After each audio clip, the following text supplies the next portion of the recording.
Hey, what's up, mortals? It's Mickey Sawdust here with a new video for you. Welcome to Season 1, Episode 3 of What If Izuku's Dad Was Stain. Just wanted to greet you all by just saying sit back and relax. You're in for a treat. Let's get started. It was late. Izuku knew it was, but he just couldn't sleep.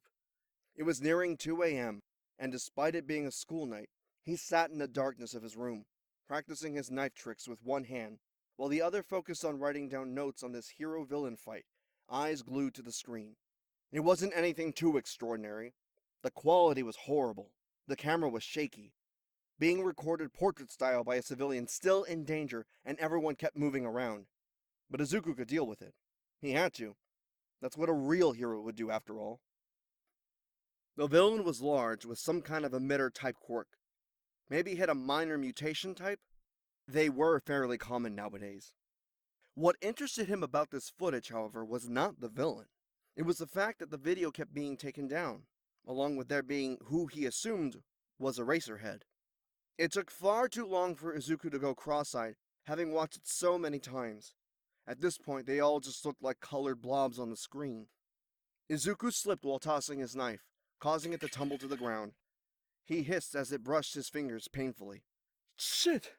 He cursed, bringing his hands in close. He looked at the hesitant rubies appearing from the sliver in his skin, gently raising to attention. He pressed on his finger behind the wound, bringing more dark blood to the surface. He tilted his head and hummed, thinking about testing his quirk out on his blood again. It was dangerous, though. However, this was only a small amount. Slowly, he brought his tongue to his finger, looking the smallest amount before swallowing, the faint taste of iron dotting his tongue. Taking a breath, he lifted his other hand away and above from his injured one.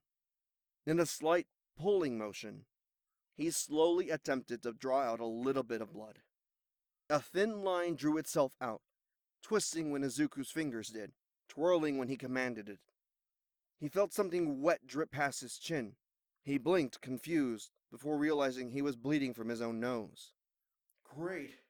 Just wonderful, he thought, dropping his quirk and letting the crimson ribbon fall into a lifeless splatter while he grabbed a tissue. He felt faint. It was annoying. I don't want to always have to hurt someone to use my quirk, he groaned. Sighing, he said, Ugh, what a pain. With his bloody nose and station taken care of, he decided to finally head to bed, dreading how tired he knew he'd be in the morning. When Izuku made it to the clearing of the beach, he somehow wasn't surprised to see the junk turn into a very nice-looking obstacle course. Well, Izuku thought, I guess he wasn't lying, at least. Oh! A familiar voice said from a distance. Izuku looked at the very edge of the course. He saw Mirio there, a tire in his arm and a normal bright smile on his face. He waved. Hey, Midoriya! I'm just finishing up over here if you'll give me a second. Okay, he called back, flipping open his notebook to the page last night. He grimaced, noticing the nearly brown blotches on the page. Guess I got my blood on my book, too. Perfect. Whew! All right, Mirio said, aligning the tire perfectly. Izuku looked up to see him heading his way. The older teen already had a sheen of sweat coating his body. Izuku snapped his notebook shut just as Mirio stopped in front of him. So, do you have any experience with maneuvering or past training? Izuku shrugged, scratching the back of his head. I have a little. I'm a fast runner. I know how to hold a knife. He looked down, thinking. I'm also good at moving through a polluted beach? He laughed awkwardly. I see, Mirio chirped, unbothered by his little experience. Well, today you'll have something more structured and safe. He pointed towards the course he made. You'll go through that as fast as you can at least 3 times, okay? And make sure you do it differently each time. Izuku looked past him and over to the field. It looked easy in theory, but... He looked back at Mirio. Cool, I'm ready, he grinned. Sweet, time starts now. What? Better get moving, he winked, laughing when Izuku balked and raced to the course. First, he jumped as high as he could over a pole. It wasn't too bad, but a little higher up would have been a problem. Maybe next time he'll go under it. Second, he decided to run past a crisscross of miscellaneous items, deciding to suffer through them next time. Third, he skid through the sand, sliding halfway into the tube and crawling the rest of the way through. Maybe next time he'll go over it. Fourth, Izuku dug himself out of the sand, then climbed a metal sheet too steep to run up, with the grip between his shoes and sluggish speed he had. Fifth, he launched himself off of it, ducking into a roll to A, keep his legs from hurting, and B, to keep up whatever speed he may have gained. Sixth, stepping out of the roll, he sprinted, jumping into the holes the flat tires had, making sure to keep his balance so he only had to put one foot through each. On the very last tire, he tripped, face first, and flipped into the sand. With a minor struggle, he lifted himself up from his face and spat out rancid sand. He was exhausted. Mirio was clapping behind him while Izuku struggled to sputter out more grains. Good job! Wow, you did really well. You're more fit than I thought you'd be. He handed him a bottle of water, and Izuku accepted it, looking at him oddly for the comment. He used the fresh water to spit out more sand. Thanks? Yeah, no problem.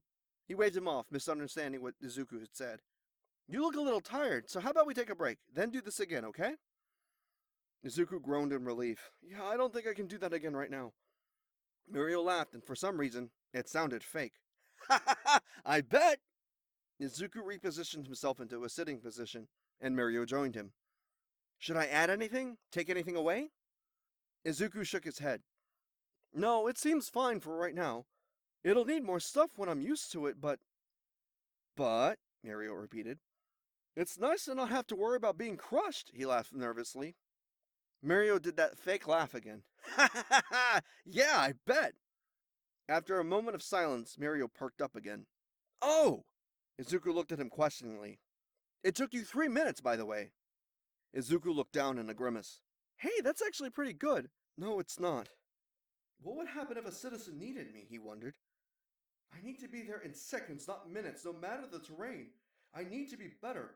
I need to do better. The grip on his water bottle tightened. That's what a true hero would do. Midoriya? Are you okay? Yeah, he replied, wiping water from his mouth. Let's go again. Mirio looked at him for a moment before forcing himself to smile again.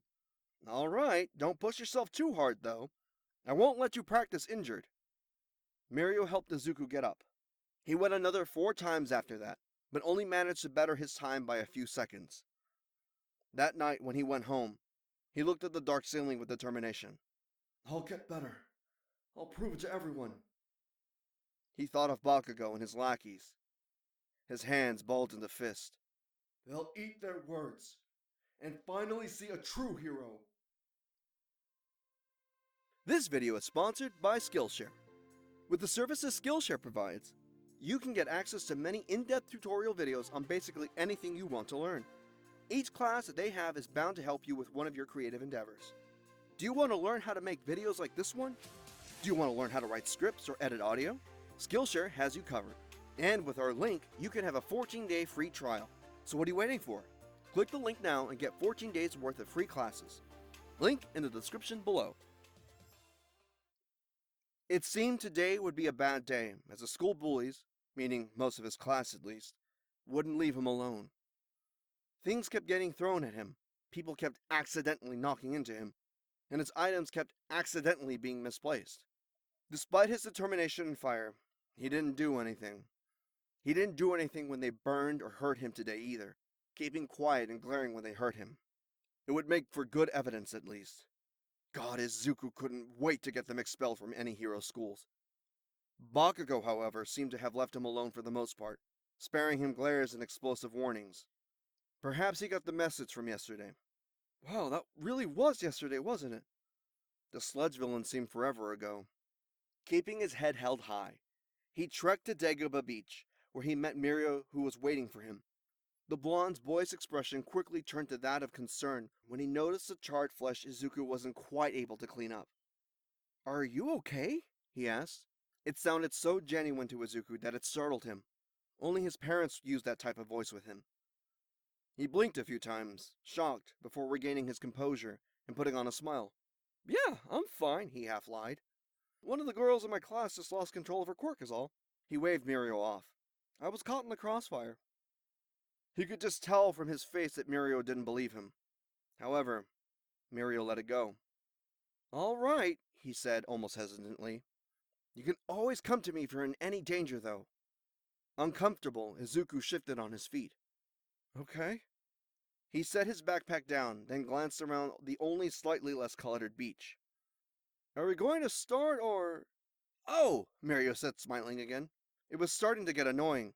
He felt like an All Might wannabe. But maybe that was a good thing. Right!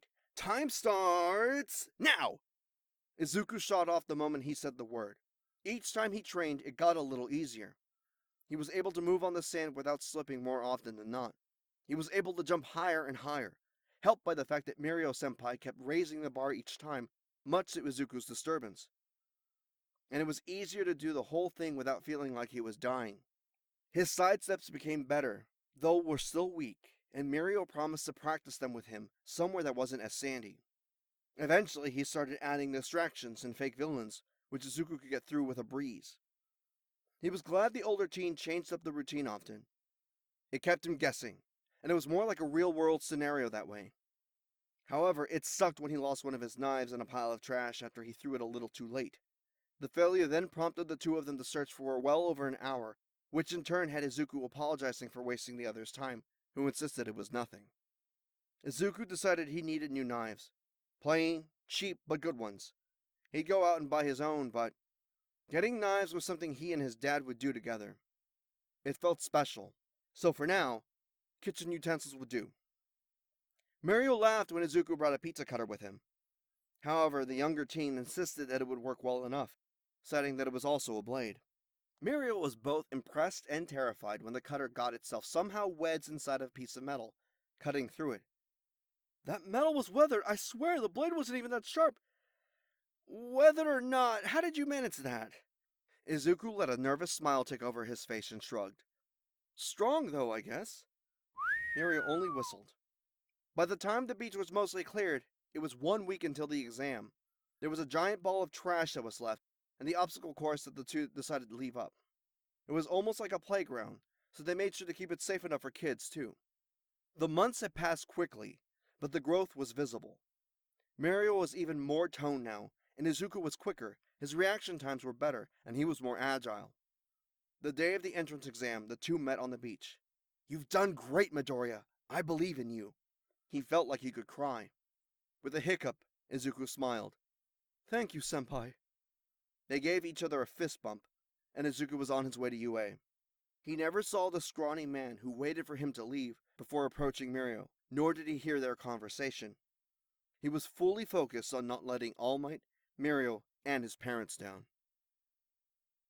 Thank you so much for indulging yourselves in this information so far. I hope you enjoyed it. Now, there are a few things that I'd like to go over before the video ends. Firstly, I'd like to thank our patrons, BD Flames, Ethan Davis, Terry Chills, Shifter Meals, Adam Zagel, Zill, XAV Beat03, and Joshua Phelps. Secondly, I'd like to also thank all of our YouTube members, Toya Costa, Rob the King, Sith Lord 906, CF2364, and Knuckles, Rimu Tempest, Angel Juarez, Donald C. Stewart, Bryant Grier, and Demonized Fox. Third, if you're in the mood for some great storytelling, We the Celestials have got you covered. Our We the Celestials, My Hero Academia, and Naruto What If channels retell the story of their namesake anime with a twist. Check it out if you're interested. Fourth, on behalf of We the Celestials, I'd like to thank everyone involved in today's excellent content production. Their details can be found in the description below. And last but not least, if you're interested in what we do here at We the Celestials, I'd like to extend an invitation to you to join our crew. The only caveat being that we only accept members ages 16 years and up. You can sign up for whatever category fulfills your interest by joining the recruitment Discord using the link in the description below. We're always looking for new members to join us.